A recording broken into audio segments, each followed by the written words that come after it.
Mayong adlaw, gi-anunsyo sa Department of Public Works and Highways kung DPWH Davao Region nga ana sa 90% ang completion rate sa MAA Magtuod Flyover Project sa Davao City.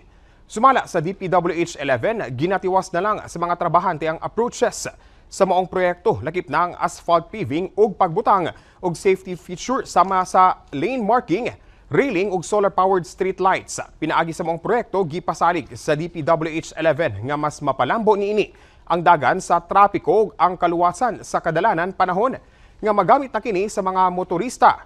Una nang gibutyag sa DPWH 11 nga sa bulan sa Marso ning tuiga, gilantaw nga matapos ang MAA Magtuod Flyover Project. Gipailawom na sa validation sa Department of Social Welfare and Development kung DSWD 11 pinaagi sa kapit bisig laban sa kahirapan, comprehensive and delivery of social services ang mga potensyal nga benepisyaryo sa KKB Cash for Work Program. Target sa programa ang mga naglangkob sa persons with disability kung PWD sector sa munisipalidad sa Bansalan, Davao del Sur. Tingwa sa orientation nga mapasabot ang benepisyo o gilangkuban sa mong programa ingon man ang pamaagi sa implementasyon niini.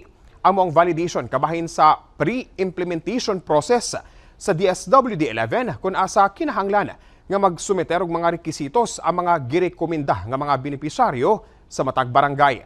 Ana sa 25 ka mga barangay kung kapin 400 ka mga benepisyaryo sa Bansalan, Davao del Sur ang target nga mapahigayunan sa maong aktibidad.